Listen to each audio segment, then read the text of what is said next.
businesses and doing some programs with NGOs to do training and mentoring, trying to help uh, single moms get started with a simple home-based business.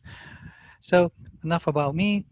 Um, you can see a link on this page about the Facebook group where I will put some tips and things like that to complement this course.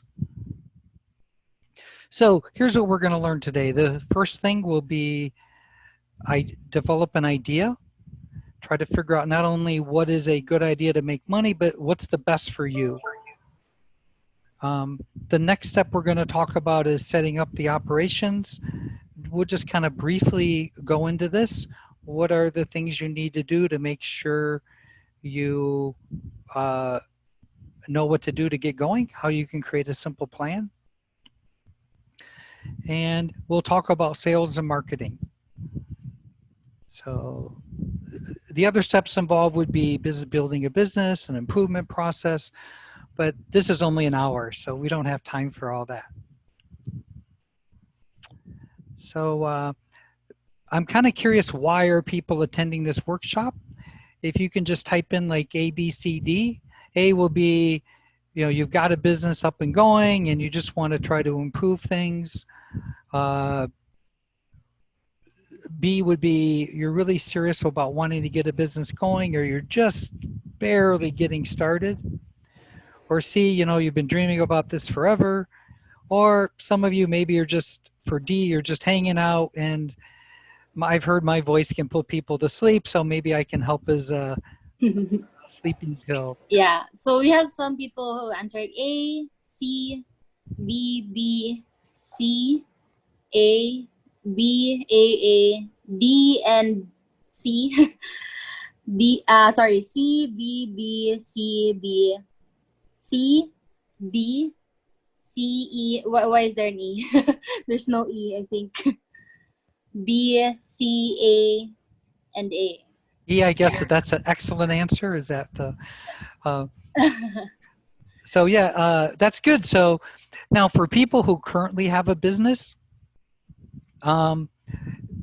the developing a business idea, you can use those same skills for creating a new product or developing a new business model. You want to pivot to another direction, or you may have found that a lot of your businesses disappeared thanks to the lockdown and this pandemic. So maybe you can get some ideas on how to pivot, how to go into a different direction.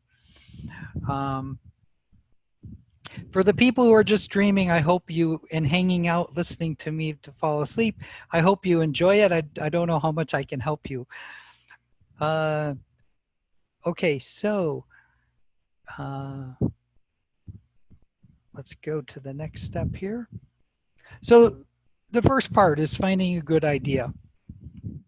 So we're going to kind of dig in deep into what motivates and moves you. We're going to talk about that in detail, and we're going to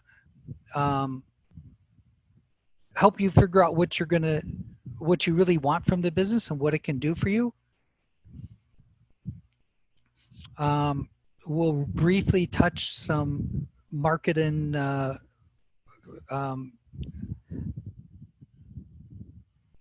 some different business models that fit different people. What we're not going to do probably much is only paying customers have answers, so I'll touch on that here. It's really important to know when you're trying to start a new business, everybody has a lot of questions. The best person to answer that question is your customers or your potential customers. If people are willing to pay you, that gives you an answer. What your mom thinks about your cookies really doesn't matter. It's what someone who's going to pay you. So they're the ones you should be talking to. Also, great business ideas are something that evolve over time by testing out new ideas and making small changes and trying out those new changes. So don't think that the idea you come up with today or the idea you come up with tomorrow has to be the perfect idea. Look at Airbnb and Groupon, Apple. None of those companies make anything similar, even close to their product that they originally made. So what you're doing today is getting started. What product ends up making you successful, you don't know yet. Allow yourself to go through that growing process. Another thing about ideas. So ideas are everywhere. There's a million of ideas. The real secret is, how are you going to implement those ideas? This is a phrase by uh, a big name in the startup world. Ideas are dime a dozen.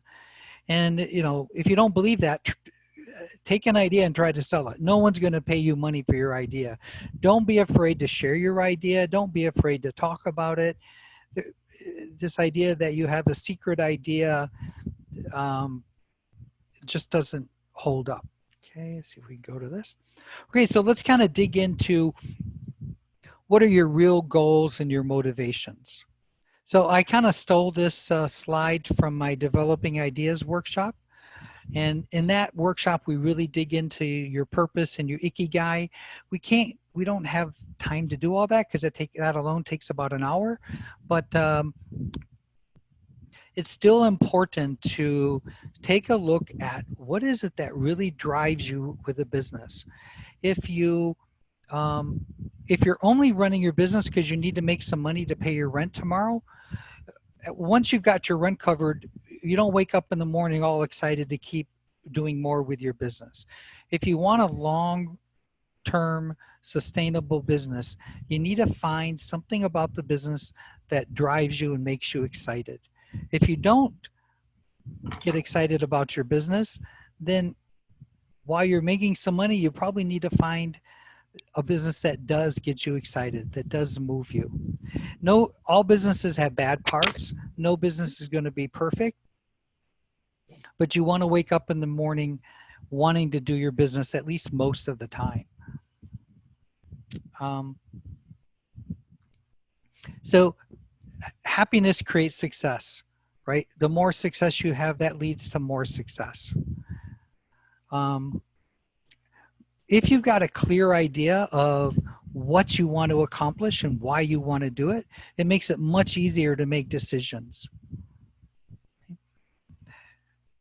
And the last one here about staying focused. So a good example would be someone's getting married or they're having a class reunion and they all want to look good for that. So they're going to the gym and they're working out and they're doing their diet and they lose their 10 kilo and they look fantastic. Well, what usually happens after that? You know, you've got to then, if that's what your goal is, just to lose weight for the reunion, then you need to make sure after the reunion you come up with another goal, another thing that you can get excited about. Otherwise, it's not sustainable. So a big thing with picking your idea is find something that will help you lead to more success, something that you understand well enough that you can make decisions and that keeps you focused. Okay, so a question I try to ask my clients is, what do you expect your business to do for you?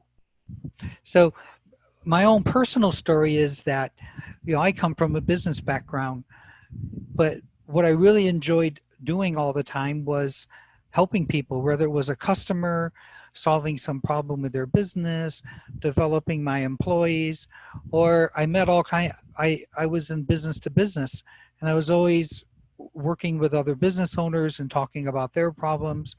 And I realized, you know, decades ago that my real passion was helping people.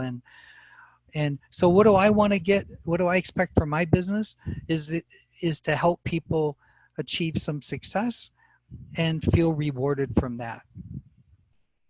And you know, I also have some lifestyle things. I like to be able to live location independent, and I can live in Cebu and I can have clients in the US. So make sure you ask your question. What is it you want from your business? Because if you don't ask what you want from your business isn't going to give that to you. Um, Another good saying, how do you achieve success from your business if you don't know what the success looks like?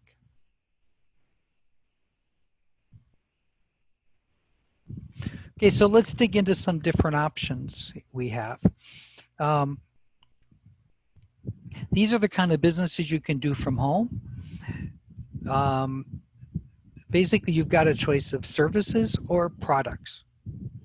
Under services, you could do personal services. Personal services would include things like a personal shopper.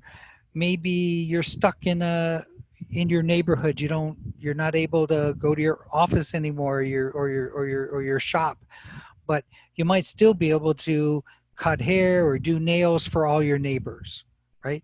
So personal services is a great way to be able to serve the people in your area. And after the pandemic, there's going to be all kinds of demands for personal services. People are going to be scared to go out. I can envision people hiring shoppers. Um, they're scared to go to the store. They're scared to go pick up, run errands, and do things. So they'll hire someone to do that. Digital services allow you to work remotely. And as I think all of you know, that's a growing area. Digital marketing, teaching courses. So a great area is to look at different digital services, different digital services, excuse me.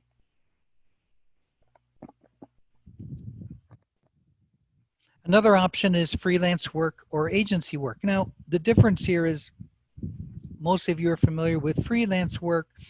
You can develop a skill. Maybe you can become a copywriter. And then once you become successful with that, you can decide, okay, I want to actually have a business. I don't want to just be doing work for one or two clients, because all the money I can make is how many hours I work. So you hire a couple of more copywriters, you start developing the clients, and now you have an agency. So now you're running a real business and you can make more money than just how many hours you want to work. Another growing field right now is e-commerce. So all my friends doing e-commerce are just doing 2 and 3 times what they were, whether it's e-commerce or using Amazon. And those are businesses you can do remotely. Not all e-commerce is remote capable, but if you're doing like drop shipping or something where you don't have to physically handle the products, you can do that from home. And online teaching, course creations, obvious. One thing I see a big need of right now and going to see for the next couple of months is doing repairs. So there's a lot of construction people and electricians and plumbers and skilled tradesmen who are out of work. Or maybe you're a white collar worker, but you're stuck at home, but you've got these skills.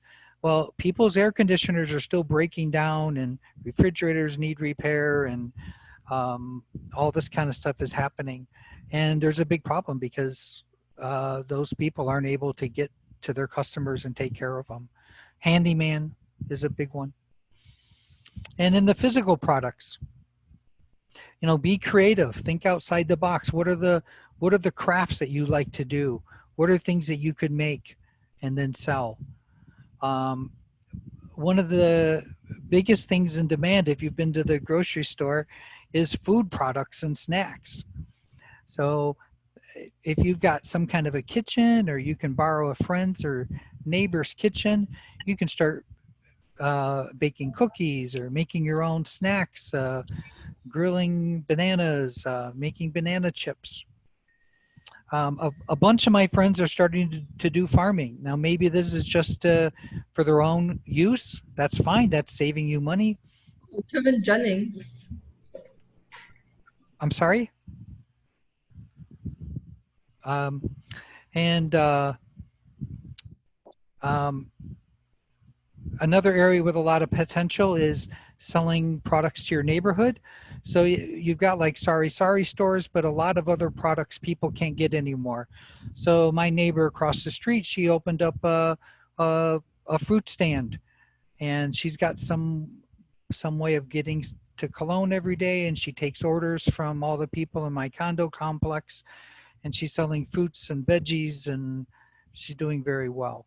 So think local, think in your community, because people can't get out. So what are the products you could bring into your community that would service them? Okay, so hopefully you've done some brainstorming and thought about a business idea. Let me get this straightened out. Uh, Let me ask a quick question. Do you want a product-based business, or do you want a service-based business? For those of you who want to start a business, what kind of business, and do you have a business idea already? Can you take we'll take like 30 seconds and see what people think. Yeah. Someone said product-based. Product both would work for me. Services, products and services. Products but online products. Both. Anyone else? Yeah, both. So if you decide you want to do some brainstorming on some different business ideas and the pros and cons, you can join the Facebook group that I just created for my simple startup businesses. I think I showed it earlier. We'll show it again. And I can also stick it into the chats, and you can just grab the link off the chat window. There we'll go into more detail with different ideas, and maybe people can share them with each other. And I'm going to do some post. I have a whole bunch of content on it. I'll post some ideas and some pros and cons on different things. So let's look at, once you've done this brainstorming and you've got an idea, now you kind of want to test the idea out. Now, the best way to test it is create a sample of the idea and get customers to buy it. But you also want to kind of evaluate it yourself. The first step here, which might sound obvious, is does it make money, right? But many people don't design a business that makes enough money. You'd be surprised how often this happens. My first experience with this, when I was about 21, I had an office machine business, and the guy next to me owned a copier company. And he worked his butt off, and he was selling hard, and he went bankrupt. So I ended up helping him with, through the bankruptcy. I took over all of his operation, and I hired him and his service people to work for me. And one day I'm talking to his banker about it. And he's like, you know, Bill was a really good guy. He worked really hard, but he believed he could lose $1 on every sale and make it up in volume. Well, you can't lose $1 or 100 peso on every deal and make it up in the volume. You got to make money on your sales. You got to make sure you really want to make sure before you start your business that it's possible to make money on it. So I often end up talking to people who aren't making money, and we start looking at the numbers, and it would be literally impossible for them to make money at the price they're selling the product. And sometimes that means they have to raise the price. Sometimes it means it's just not possible to make money. So do a simple break-even analysis. That would be the way you do a break-even analysis is you figure out how many units do I need to sell before I make a profit, okay? And then look at how many units that is and say, is it realistic? Can I actually sell that many items? So let's say you're making chocolate chip cookies out of your neighbor's oven. Hold on one second. Out of your neighbor's oven. And you decide, you add up how much it costs per cookie. You figure out what your fixed costs are, your rent, and all that kind of stuff. And you figure, oh, I've got to do 1,000 cookies a day. And there's no way you can do 1,000 cookies a day. You'd be lucky to make 100 cookies a day. Well, your business isn't viable. So it's best to figure that out. not only to help you with your pricing, but to before you start investing money and a lot of time in building the idea. And the same thing goes with people doing services or freelance. You might say, okay, it's no problem, they're going to pay me 100 peso an hour for um, being a virtual assistant. So I'd make 1,000 peso a day. Well, can you actually work? Are you going to have enough work to do 8 hours every single day? And if you're acting as your own business and as a freelancer, you have other things you have to do. You're doing training, you're looking for new clients. You may have to do bookkeeping, you may have to do billings. Who's paying you for your vacation time and your sick days, and some money put aside for pension and bank fees for all those transfers, the PayPal fees and stuff like that. So you've got to look at, even if you're a freelancer or doing some kind of a service-based business, you need to make sure you're making enough money that it's worthwhile. And before you start creating your pricing. Also, the best business ideas solve a problem. Okay, a good idea takes care of a customer's want or a need or a desire. So, and part of that is how you position your product. Part of it is how you're going to market your product. People buy solutions. People buy solutions to a problem. And now maybe that problem is they're bored sitting at home watching TV, so they want some snacks. But you need to make sure it's accomplishing that need for them. Okay. And the best ideas are sustainable. So ideally, you want a business that's repeatable. Repeatable would mean that people buy it over and over.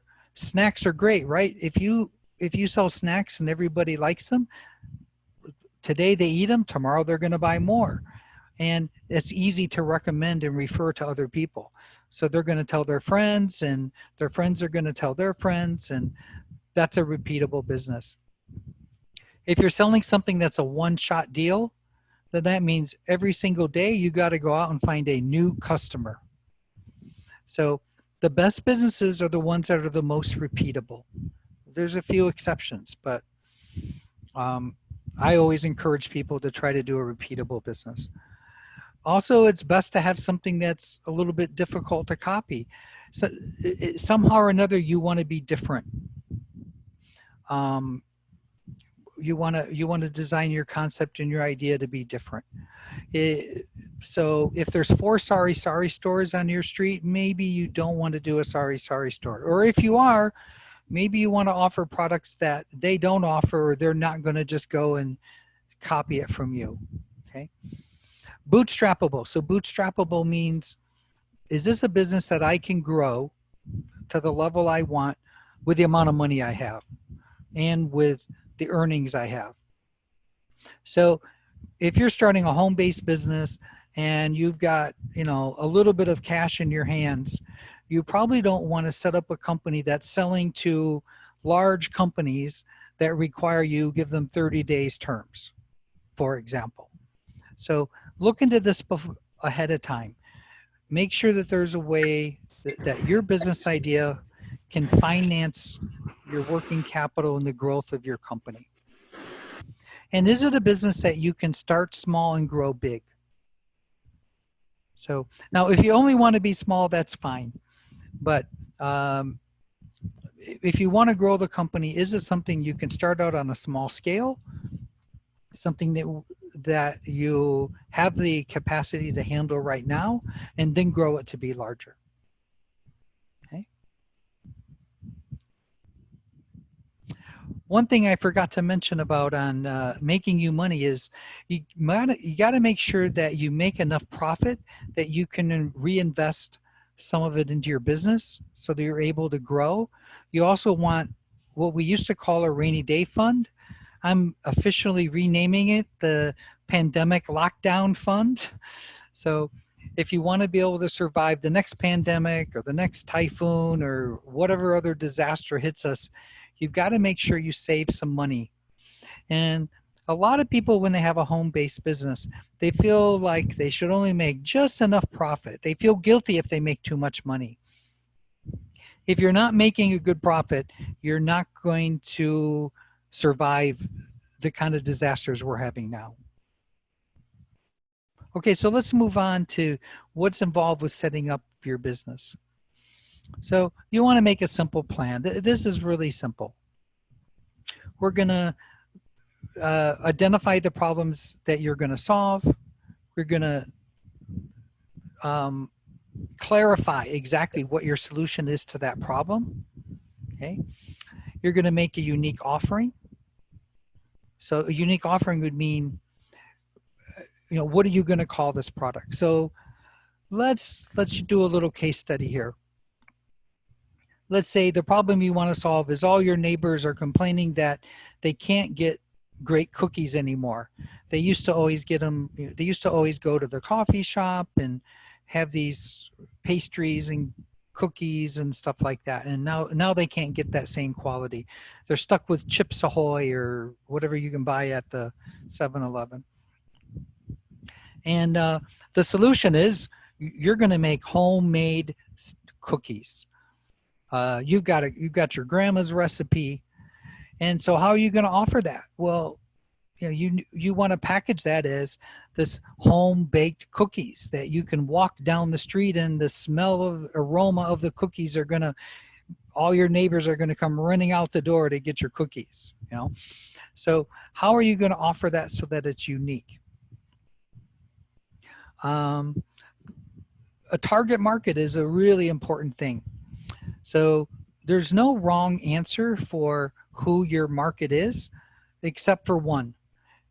It's not everybody. The smaller your niche of market, the better you are.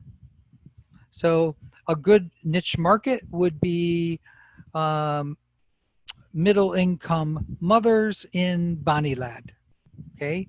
Not everybody in Cebu City. The more defined you make the market, the easier it is to shape your product to fit their needs, and the easier it is to find ways to get to that customer. Find a marketing method that gets you to that customer. So that doesn't mean you can't sell to other people. It means that your focus is going to be on a target market. You'll see when Facebook now markets to everybody, right? So why don't you market to everybody? When Facebook started, it provided a sharing service for one school, right? And then it expanded to 2 schools, okay?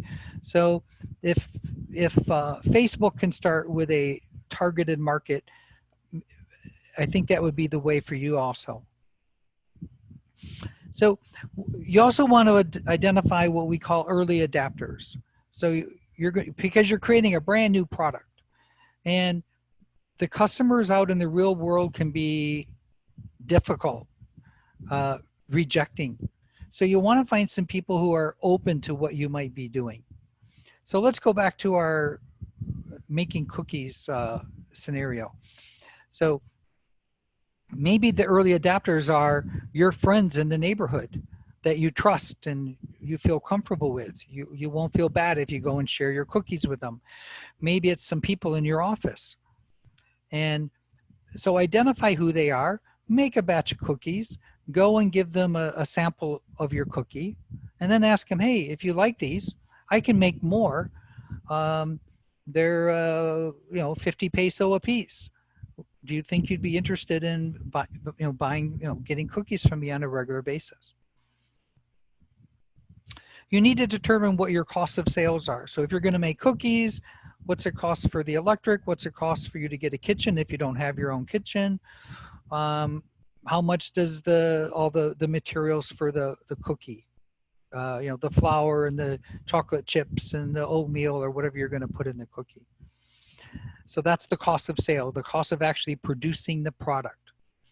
Expenses are, as you know, the rent, electric, things like that. And write down what are the resources that you're going to need, right?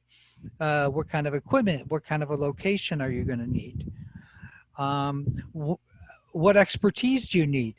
If you want to bake cookies, if you think, there's a demand for cookies, you don't have to be a baker, right? That's expertise you can get from somebody else. You can find somebody who's great at baking cookies and you can be partners with them, or you can hire someone part-time to bake some cookies for you.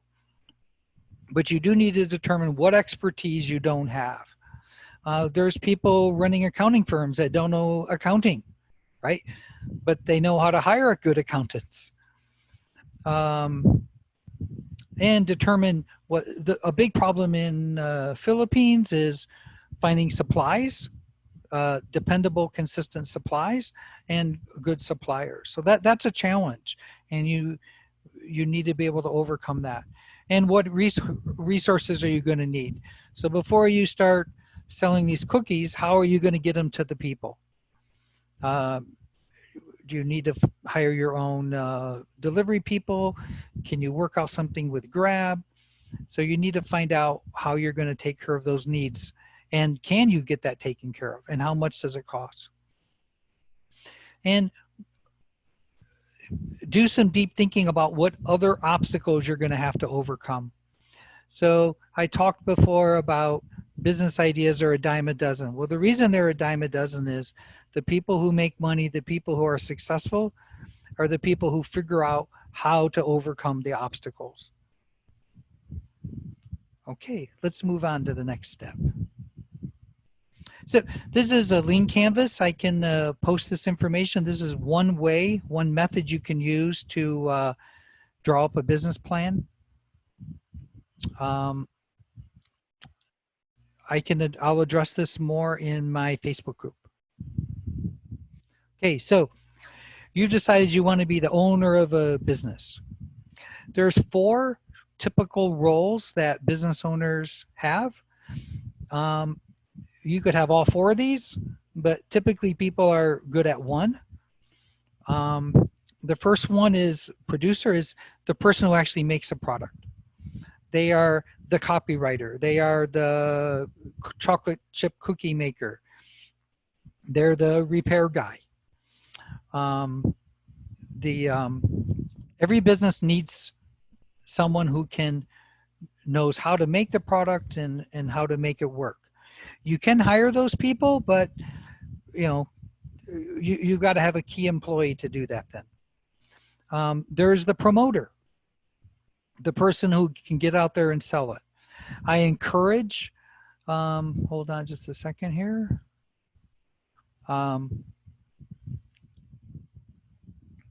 I encourage new business owners to be involved with selling their product.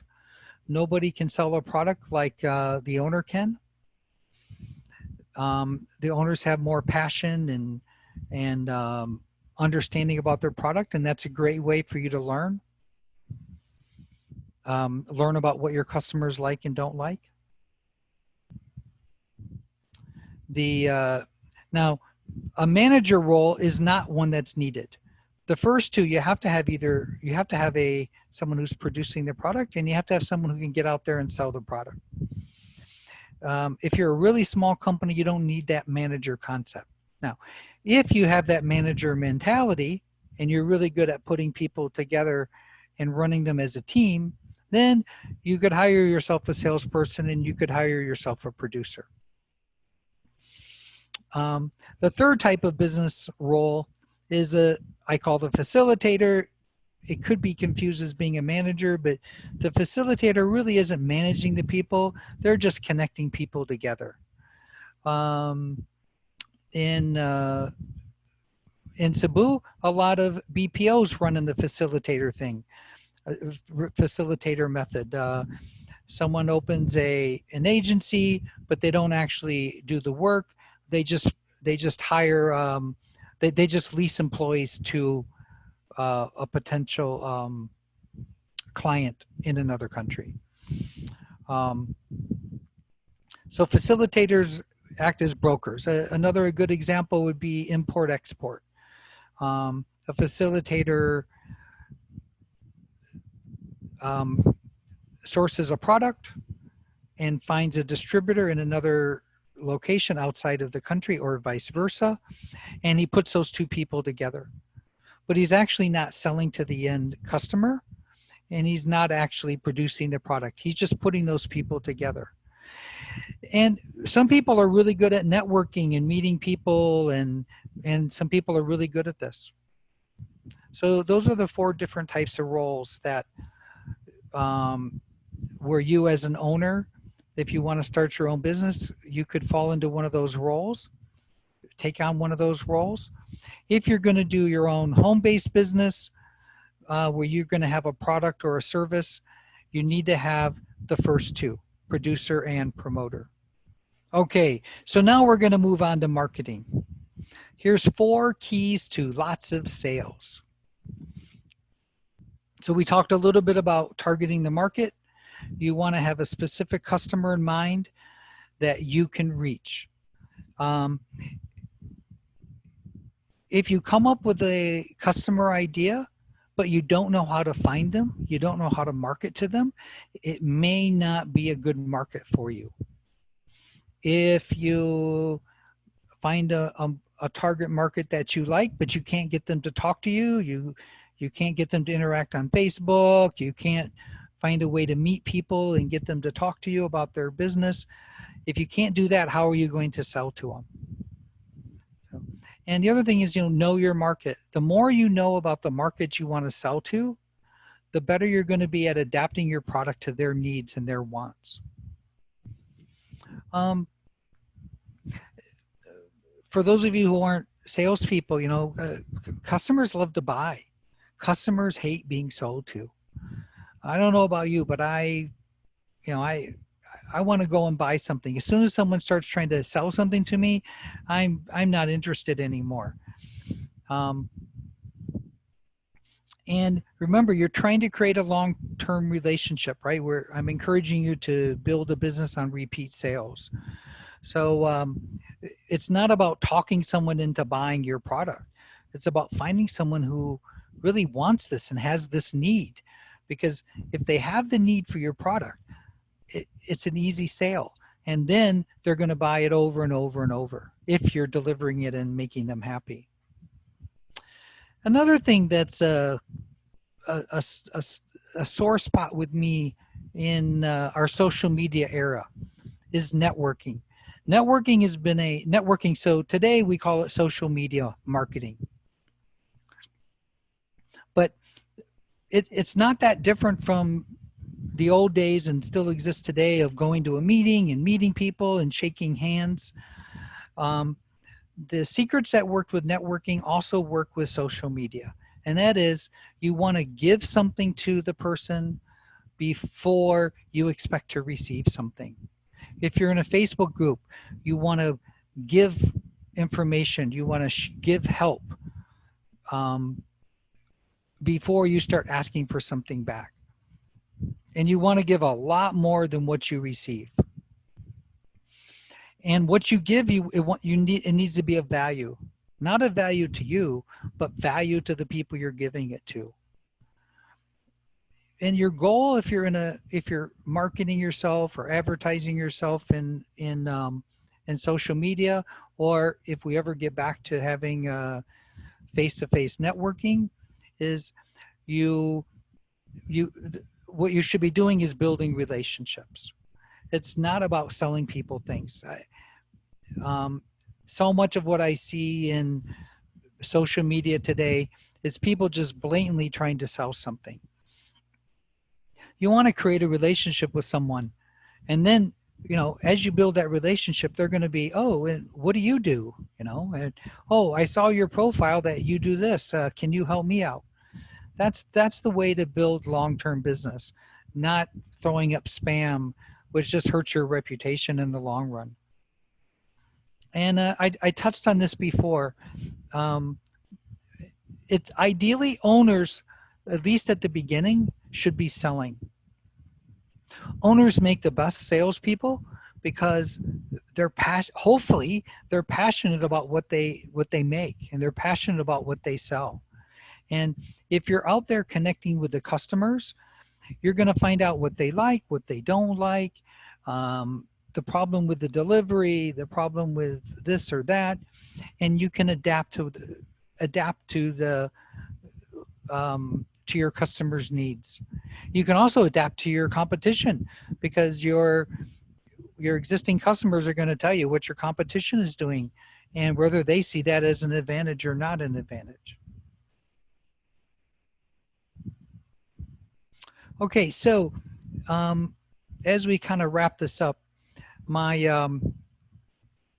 we have to start thinking about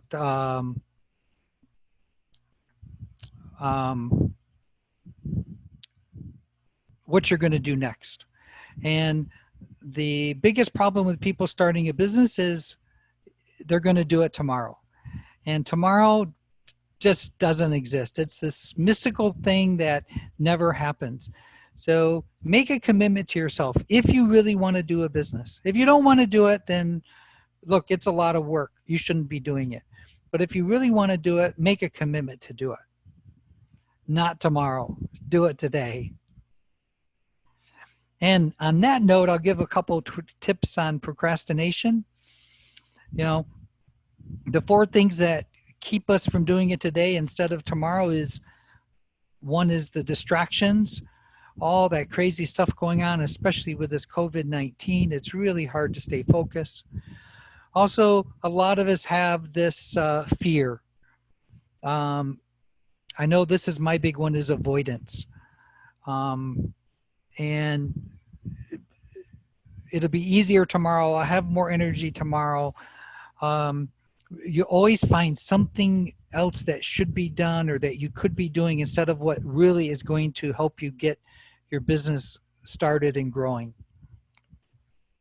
Some ways you can try to overcome this is getting focused, right? So if you have a lack of focus, it's really hard to stay on track. So to overcome a lack of focus, you need to have really clear what is it you're going to do. So, and you know, one secret to doing that is don't make yourself a list of 10 things that need to be done. So tonight, before you go to bed, if you want to start a business, write down 1 or 2 things that you're going to do tomorrow morning that's going to get you on the way to successfully starting a business. And make sure that you're clear on exactly what you're doing and why you're doing it. Because if you don't have clarity on what your goals are and why you're doing this, it's hard to stay motivated. So with that, I'll kind of wrap this up. I can just kind of touch back over this. You know, the first step with starting a home-based business is develop your idea. Make sure it fits you. Make sure it's making money. Make sure there's a demand for it. The next step is create a plan. If you haven't made a simple plan of what it's going to take to get your business going, it's going to be really difficult to ever get it finished. And you're going to start baking cookies and you're going to find out, oh, I forgot the yeast, or I forgot, oh, geez, how am I going to deliver these? And the other thing we talked about was the sales and marketing. Remember what makes a business idea. The most important thing is it makes money. The second most important thing is you're solving a problem. You're solving a want, a need, a desire that your customer has, and that this is a business that's sustainable, that I can keep doing it, not just through why go to all this bother starting a business if after the pandemic you're not going to be doing it anymore? Create a business that you can grow with. And touch back real quick on the sales. You know, you want to get a target market. You know, sell your business to people who really like. Let me expand a little bit on some. We have a little bit more time. on some additional marketing tips. It's not about being better with your product or service that makes you successful. What really makes companies successful is about being different. So arguably, Apple didn't have the best product when they came out with things, but they made it different. They made a phone without any buttons. You know, being different is usually trumps being a little bit better. The first step with sales and marketing is to attract customers. Once you've attracted customers, you can build interest, and then you can find out if they're qualified. Okay, so when you're designing your marketing step, make sure you figure out how you're going to attract the customer first. The thing about with qualified customers is don't be selling to people who don't have money for your product. Don't be trying to sell your product to people who don't want it. So a lot of times my clients tell me that, well, you know, everybody says my product's too expensive. I'm like, well, who are you talking to? Are you talking to the right customers? You know, are you actually talking to people who are capable of buying your product? So you need to do market research and make sure that there are people available who can buy your product, and then focus on those people who want to buy your product. Now, don't focus on the people who don't want to buy your product or who think your product is too expensive. And perception is much more important than reality. You need to be able to back up that perception, but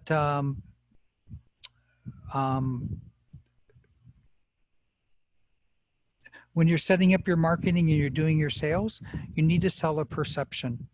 So if you're doing home-baked cookies, make sure people perceive it as a home-baked cookie. Make sure that when they get the cookies, they can smell it. Make sure that the packaging is such that it looks like it came from a bakery, not in a sealed paper bag with chip ahoys on the outside. Okay. So, okay, with that, I am going to finish up. And does anybody, here's some resources, and let's see if anybody has any questions.